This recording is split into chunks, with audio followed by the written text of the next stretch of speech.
제품 구조의 구성 요소에 대한 공부를 하도록 하겠습니다. 첫 번째가 표준 구성 부품. 그냥 우리가 구성 부품이라고 하면 영어로 컴포넌트인데, 이 구성 부품은 제품을 구성하는 구성 요소, 그런 구성 부품을 우리가 구성 부품을 하고요.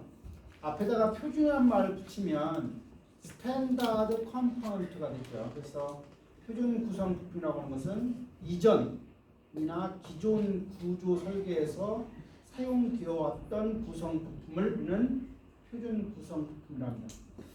이러한 표준 구성 부품의 부분 집합은 표준 재고가 될 수도 있고요. 일반 부품인 제품 구성 요소가 될 수도 있습니다.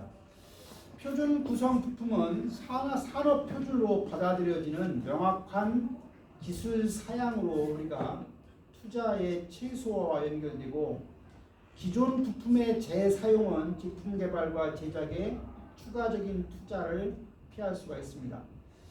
이러한 표준 구성 부품은 생산량으로부터 규모의 경제를 활용하고 제품의 크기와 중량, 제품의 변동비를 최소화할 수 있습니다. 또 이제 우리가 이전에 사용하지 않았던 그런 표준 구성 부품 말고 이제 새롭게 들어오는 부품, 우리가 기업의 새로운 부품이라고 하는데, 기업의 새로운 부품은 뭐냐? 새롭고 독특한 그런 부품은 투자와 제조의 어떤 고정비 투자를 요구하게 됩니다. 부품을 공유하게 되면 신제품과 관련된 필요한 제조 투자를 분명하게 감소시킬 수 있죠. 높은 정도의 독특성을 어떻게 제공하는가가 여기서 관건이 됩니다.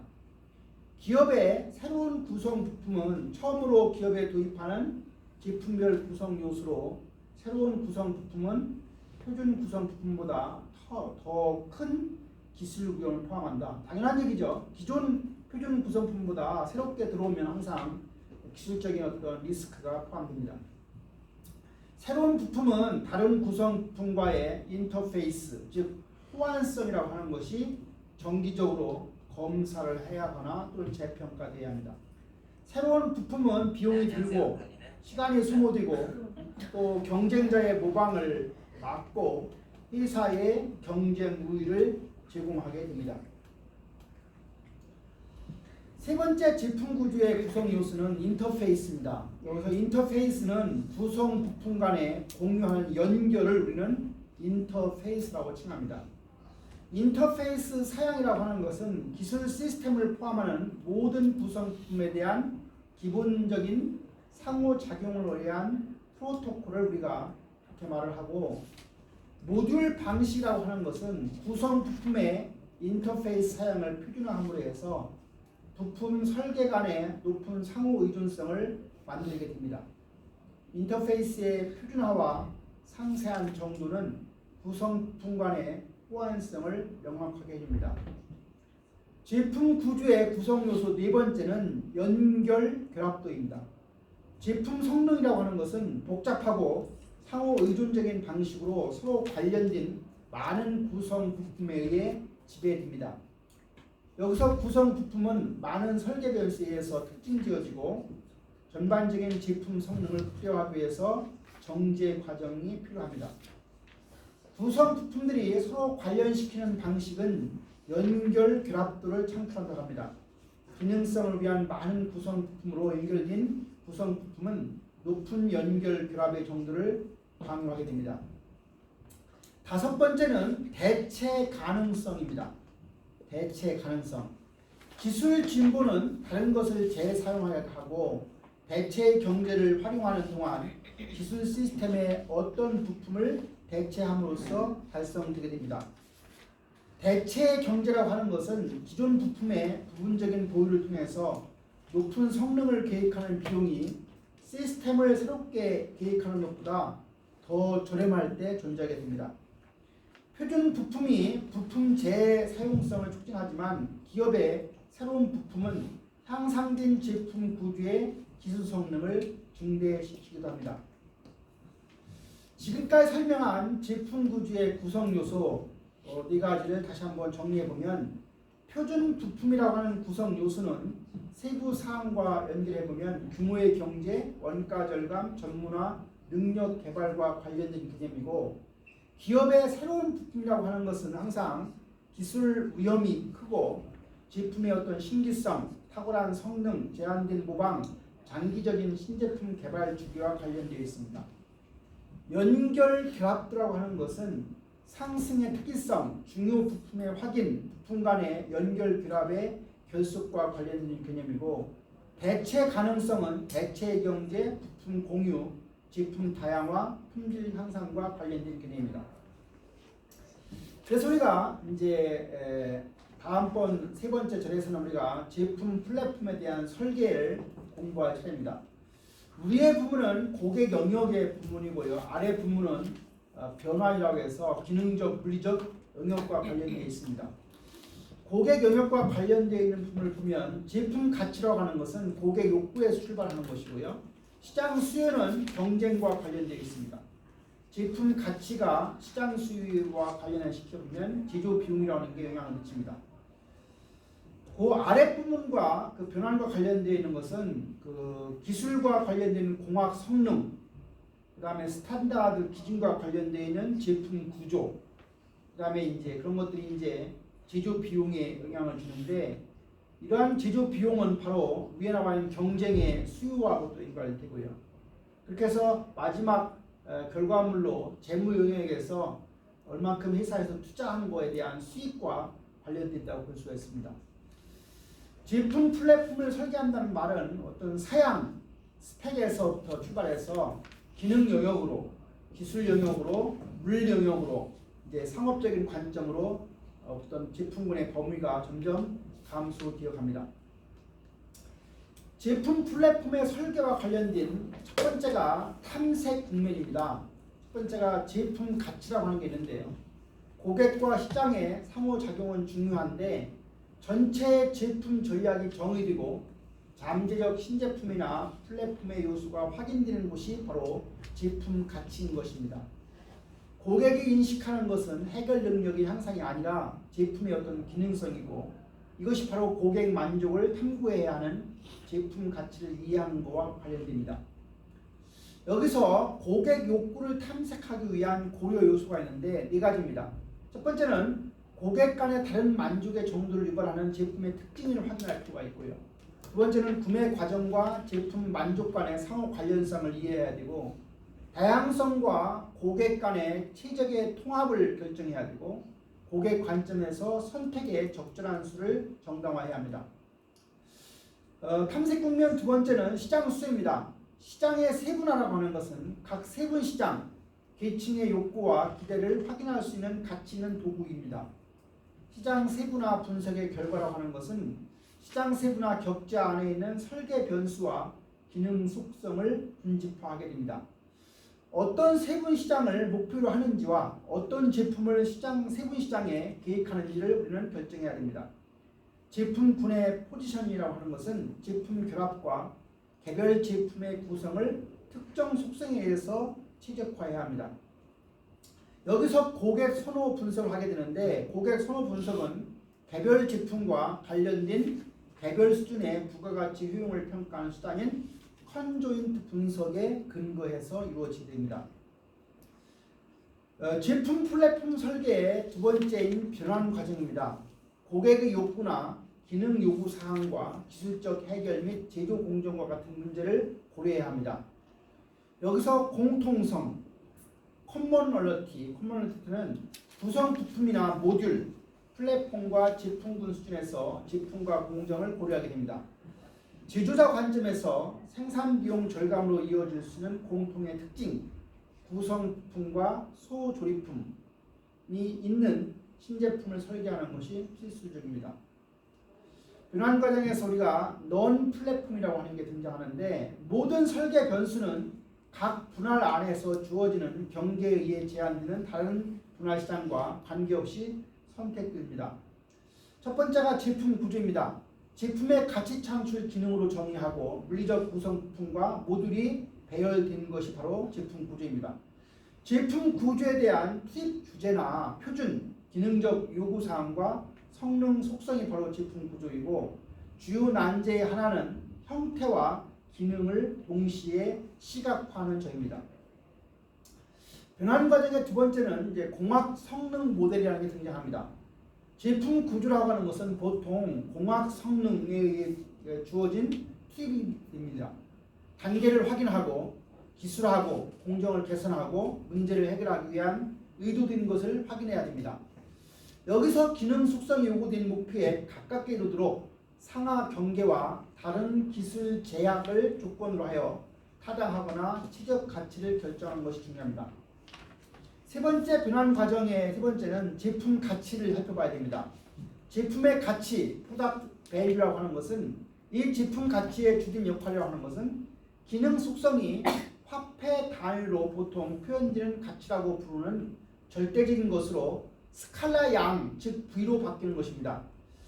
우리가 여러분들이 수학 2를 안 배워서 그런데 수학 시간에 벡터라고 하는 파트가 있는데 벡터는 방향과 크기를 갖는 것이고 스칼라는 방향을 얻고 크기만 갖는 겁니다. 즉 스칼라 양이라고 하는 것은 방향의 구별을 얻고 하나의 수치만으로 표시되는 양을 스칼라라고 하고 벡터라고 하는 것은 대수와 함께 공간적인 방향을 동시에 표시되는 양이 벡터입니다. 여기서 밸류 가치라고 하는 것은 소비자가 제품이나 서비스에서 끌어내는 총이익이나 유용성을 표현하는 개념입니다. 구매자가 얻는 지각된 순가치 밸류라고 하는 것은 가치 마이너스 가격 밸류에서 프라이스 가격을 뺀 것이고 판매자의 이익이라고 하는 것은 가격에서 비용이나 원가를 뺀 것이 바로 판매자의 이익이 됩니다. 우리가 제품 가치와 관련해서 제품은 두 가지 제품이 있는데 이제 경성과 연성 제품이 있습니다. 그래서 첫 번째가 연성 제품 속성입니다. 영어로는 Soft Product Attribute입니다. Attribute라는 게 속성이라는 뜻이죠. 디자인이나 스타일과 이미지가 주관적이고 정서적인 것이 연성 제품의 속성입니다. 연성 제품은 매력적인, 젊은, 운동가다운, 즐거운, 여성과 같은 단어로 묘사되는 것이 특징이고요. 제품 특징과 사용자 경험과 관련해서 주로 산업 설계자들이 범위이고 문제와 해결책 사이에 직접적인 연결이었기 때문에 관리하기가 매우 복잡한 것이 연성 제품의 속성입니다. 반면에 경성 제품 속성, 여기서 경성은 하드입니다. 하드 프로덕트 애트리뷰트라고 하는 것은 객관적이고 측정 가능하며 주로 제품의 기능성과 성능과 관계에 있는 개념입니다. 즉 경성 제품은 힘, 속도, 무게와 가격으로 주로 엔지니어의 범위와 관련되어 있고 제품의 주요 경성 속성은 다소 명확한 특징이 있습니다. 성능이나 무게나 비용과 같은 주요 특징을 모두 측정하고 검사하고 정의하기가 연성 제품 속성보다 정의하기가 상대적으로 쉽습니다. 제품 특징화와 제품 설계는 직접적이고 명확하다는 특징이 있습니다.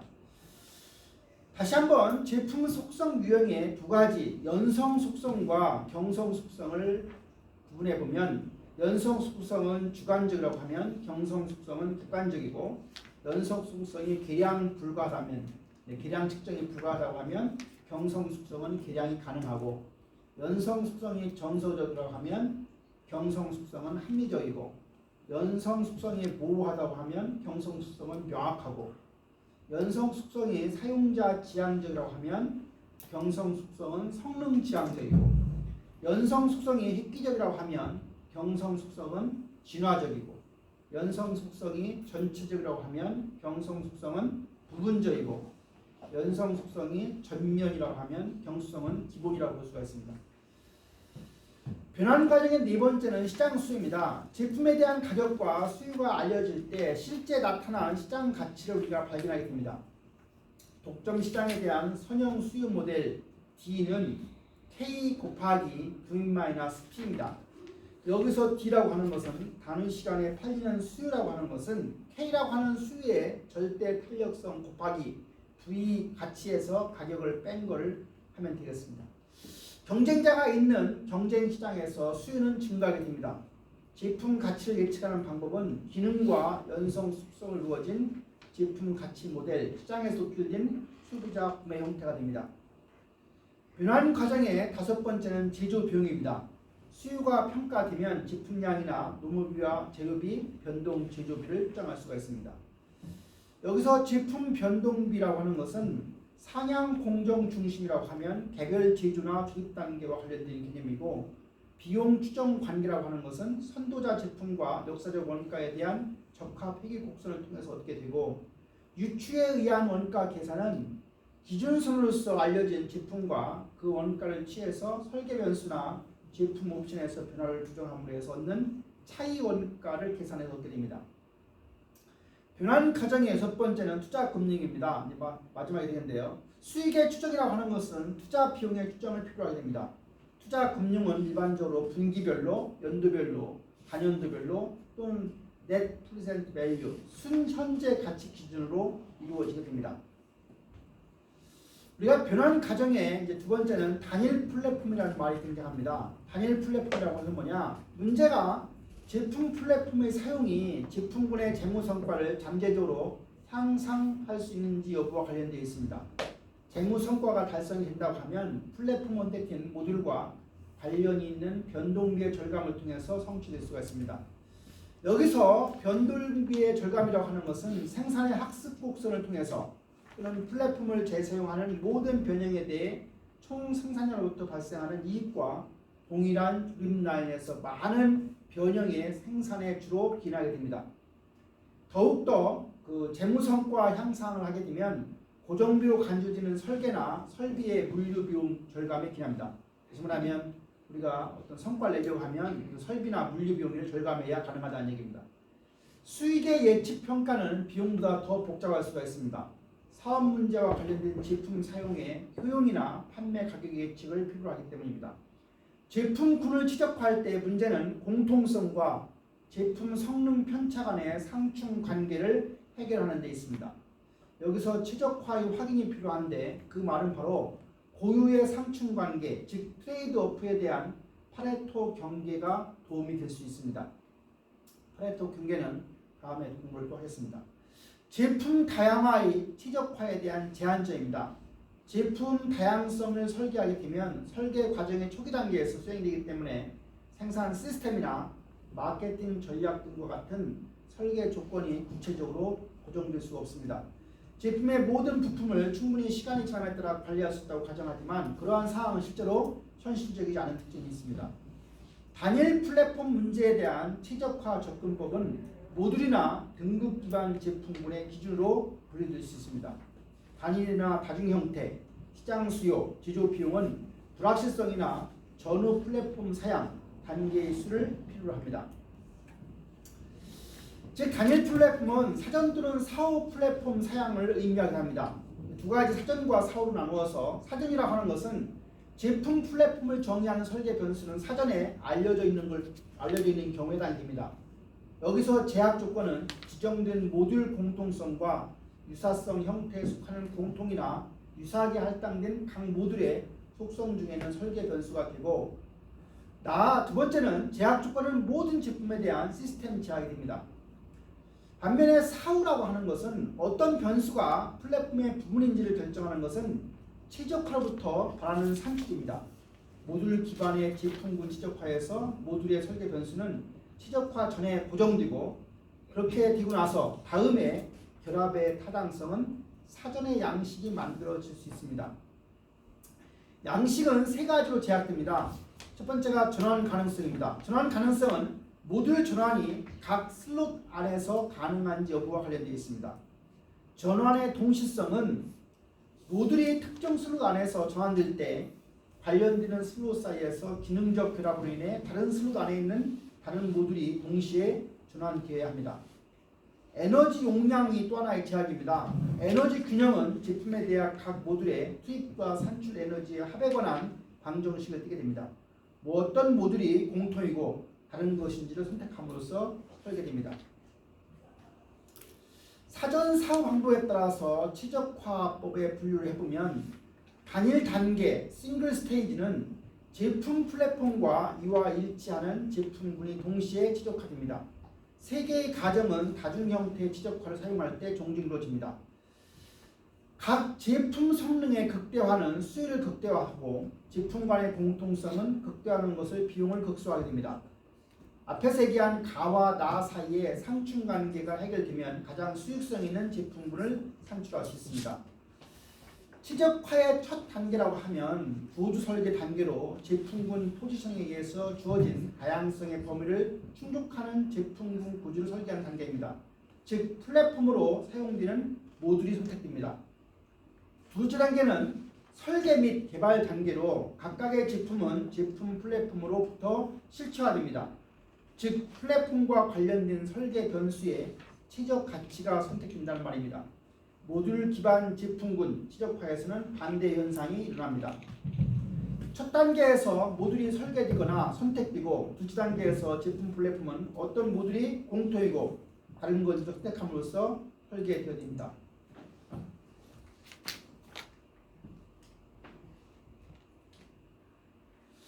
앞에서 아까 파레토 프렌티어라는 말을 했는데 지금 이 그림을 보면 저 빨간 선이 파레토 경계선입니다.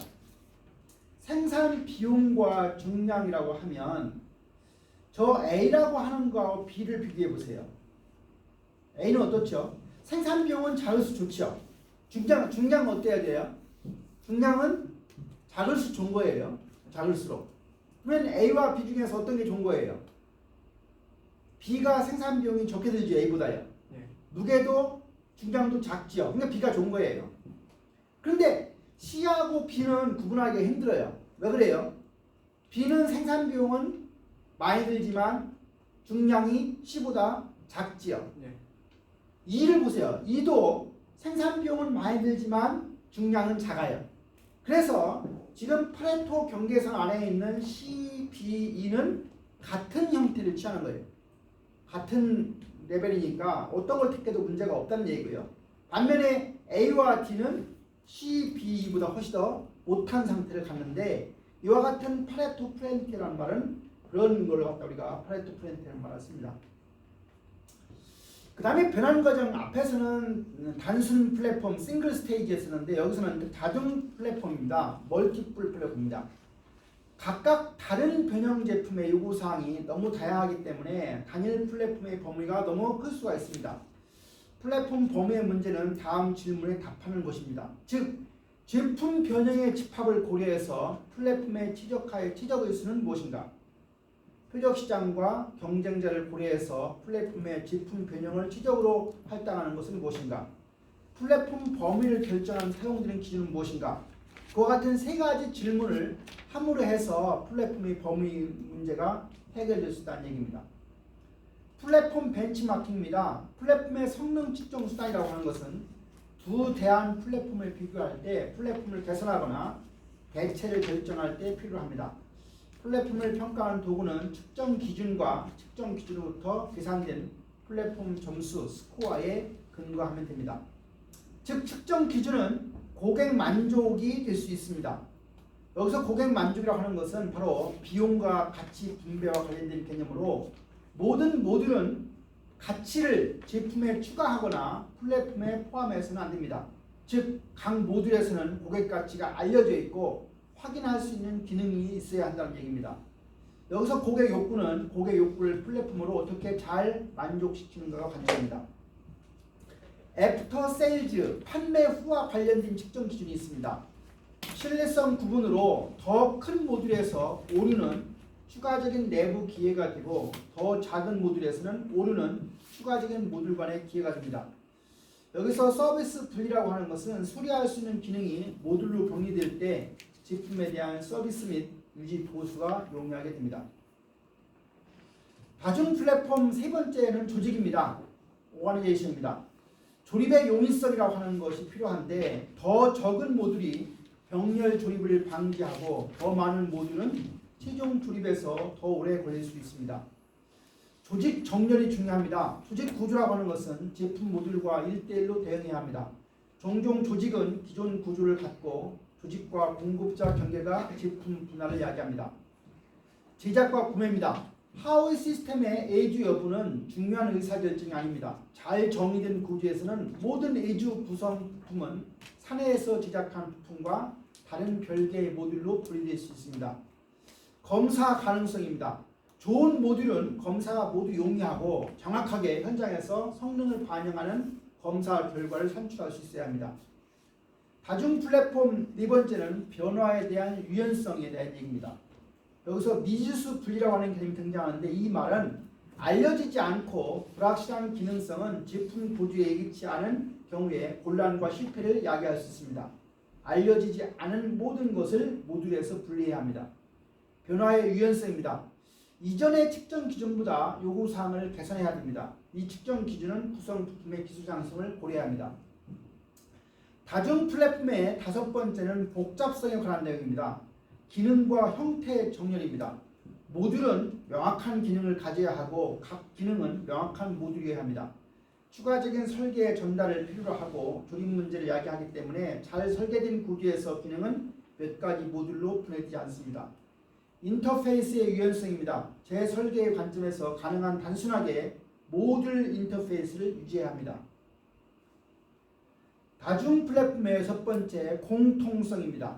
여기서 2월이라고 하는 개념이 있는데 변화 없이 특정 기능이 다른 제품에 포함되는지가 기대되고 그런 다음 기능이 모듈 속으로 분리되어야 합니다. 공통 모듈이라고 하는 것은 공통 모듈은 단일 제품보다 더 많이 공유되고 단일 모듈에서 더 많이 사용되는 기능이 있습니다.